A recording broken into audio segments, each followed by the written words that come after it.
بسم اللہ الرحمن الرحیم۔ السلام علیکم، میں ڈاکٹر ریاض احمد آپ کو اپنے یوٹیوب چینل میں ویلکم کرتا ہوں۔ ویورز، آج ہم بات کریں گے فوڈ الرجی پر۔ اس کی کیا وجوہات ہیں، اس کے کیا سائن اینڈ سمٹمز ہیں، اور اس کی افیکٹو ہومیوپیتھک میڈیسنز کون سی ہیں۔ ویڈیو شروع کرنے سے پہلے میں آپ سے ریکویسٹ کروں گا کہ میرے چینل کو سبسکرائب اور ویڈیو کو لائک اینڈ شیئر کرنا نہ بھولیے گا۔ سب سے پہلے یہ جانتے ہیں کہ فوڈ الرجی کیا ہے۔ ہمارے امیون سسٹم یعنی قوت مدافعت میں کچھ خرابی آ جاتی ہے، اور اس وجہ سے ہم جو بھی چیز کھاتے ہیں ہمارے جسم میں کھجلی شروع ہو جاتی ہے اور جسم پر بڑے بڑے چھالے نما نشان بن جاتے ہیں، جس کو ارٹیکیریا بھی کہتے ہیں۔ جسم پر ریڈنس یعنی سرخی آ جاتی ہے، ہمارے منہ میں بھی بار بار چھالے بنتے ہیں، ہماری سانس کی نالی میں بندش آ جاتی ہے، جس کی وجہ سے ہمیں سانس لینے میں دشواری کا سامنا کرنا پڑتا ہے۔ اگر کھانے کی مختلف چیزوں سے الرجی کی علامات پیدا ہوں، شدید حساسیت ہو یعنی سینسیٹیوٹی ہو، تو اس کنڈیشن کو ہم فوڈ الرجی کہیں گے۔ ابھی چلتے ہیں فوڈ الرجی کی وجوہات کی طرف۔ ماہرین کے مطابق ابھی تک فوڈ الرجی کی کوئی خاص وجہ پتہ نہیں چل سکتی۔ یہ وراثتی بھی ہو سکتی ہے، یعنی اگر آپ کے دادی دادا، نانی نانا یا امی ابو میں فوڈ الرجی کا مسئلہ رہا ہے تو آپ میں بھی یہ ہو سکتا ہے۔ مختلف افراد کو کھانے کی مختلف چیزوں سے الرجی ہوتی ہے۔ کچھ کو دودھ سے الرجی ہوتی ہے، کچھ کو بادام سے، فش سے، انڈے سے، گندم سے، چکن سے، مکھن سے، مونگ پھلی سے فوڈ الرجی ہوتی ہے۔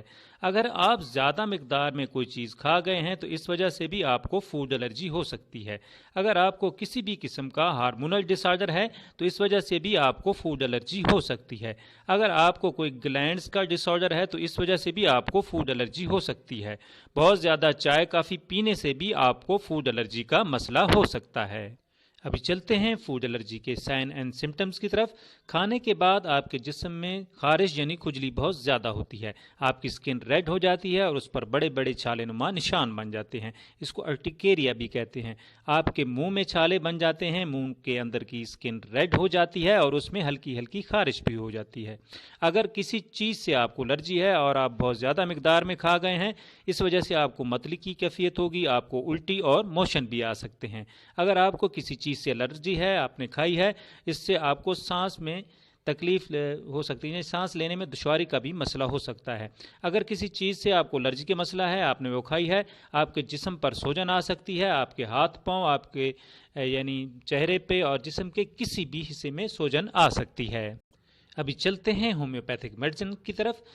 اگر آپ کو فوڈ الرجی تو آپ نے ایک ہی میڈیسن استعمال کرنی ہے جس کا نام ہے R83۔ یہ ڈاکٹر ریکوک کی آر گروپ کی میڈیسن ہے، جو کہ ایک کمبینیشن میڈیسن ہے۔ اس میں ہومیو کی بہترین میڈیسن کا انتخاب کیا گیا ہے، جو کسی بھی قسم کی فوڈ الرجی کے لیے انتہائی افیکٹو میڈیسن ہے۔ اس کے استعمال کے بعد جس فوڈ سے بھی آپ کو الرجی ہے وہ آپ بلا جھجک یعنی آسانی سے استعمال کر سکتے ہیں۔ اگر آپ کو فوڈ الرجی کا کافی عرصے سے مسئلہ ہے تو اس کے آپ 10 سے 15 قطرے کھانے کے آدھا گھنٹہ پہلے یا کھانے کے آدھا گھنٹہ بعد 1/4 کپ پانی میں دن میں 3 دفعہ استعمال کر سکتے ہیں۔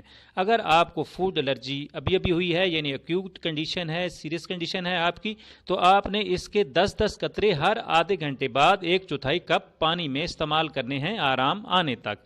اس میڈیسن کے 3 سے 6 ماہ استعمال سے انشاءاللہ آپ کی فوڈ الرجی کا مسئلہ جڑ سے ختم ہو جائے گا۔ اور ویورز، آپ نے نماز پنجگانہ کا بھی اہتمام کرنا ہے۔ میڈیسن لینے سے پہلے 3 دفعہ درود شریف اور درمیان میں 3 دفعہ سورہ کوثر اور آخر میں پھر 3 دفعہ درود شریف پڑھ کر میڈیسن لینی ہے۔